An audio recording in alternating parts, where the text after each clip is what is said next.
Hello viewers, I'm Aziz Oluwole Said. I'm the founder and CEO of FarmKonnect Nigeria. I'll be telling you a little bit about how FarmKonnect is influencing several dimensions of life. You see, agriculture is a very, very dynamic sector, industry. It's a very powerful industry that touches almost everything. As a matter of fact, I call agriculture a lifeline. Apart from the immense capacity agriculture has to generate wealth, it's also it's a lifeline. It's something that you can't do without. Even the clothes you're wearing, let's say you don't even like eating food. The clothes you're wearing, the raw material comes from the farm. Even the cameras that is looking at me right now, some of the raw material came from the farm. So we cannot joke with agriculture. And in FarmKonnect, we look towards influencing some areas of life. Let's start with the family.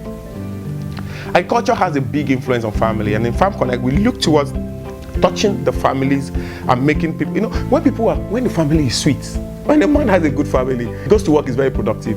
When a woman has a good family, women are tremendous, they are powerful people. I believe a lot in women. I make women lead a lot of things in FarmKonnect. When a woman's family is running well, you'll be surprised the kind of productivity and the kind of confidence she will exude.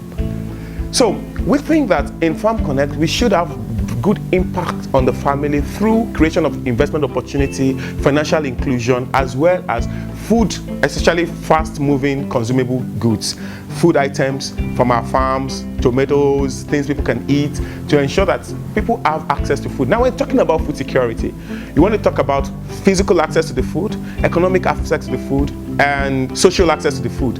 And where does this boil down to? Family. When there's no food in the family becomes hostile, and when it's hostile, people become non-productive anywhere, in any phase. Whether as a politician or as an engineer, or as an entertainer, as a teacher, as an industrialist, nothing works when your family is not settled. Another dimension of influence in agriculture is business. It's amazing that over about 70% of our population is engaged in agriculture, and we are still very broke. Why is there poverty in the air? Because agriculture is not being treated as business.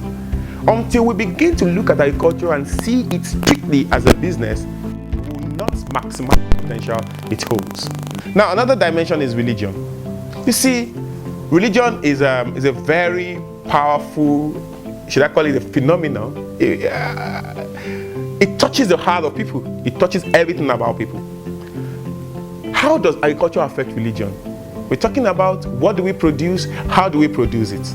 I'll give you an instance. In the last 10 years, halal food had recorded 40% growth.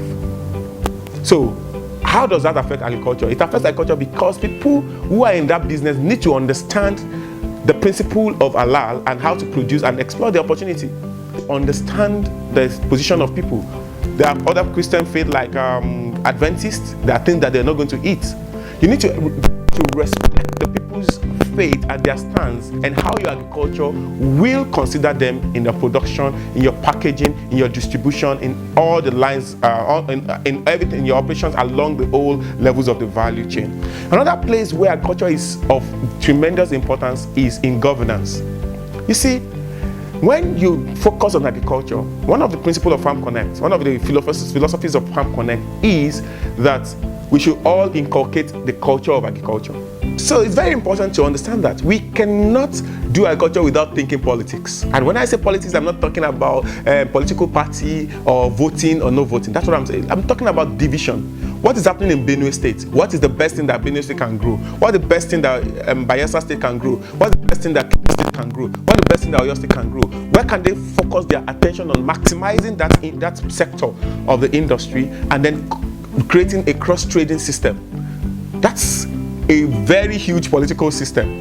I would call it political business. And that's one thing agriculture can do. Maximize its potential there, because there's something that will grow naturally. Maximize the potential there, and then go into cross business with other states. Another thing is even making policies that will enhance or facilitate successful agribusinesses. Engagement of government in agriculture is critical to the success of that industry. The last is education. How do you profit from agriculture in Africa without engaging our youth, 67% of our population. One, fresh blood, fresh energy, busting with idea, just being limited by finances or perhaps interest.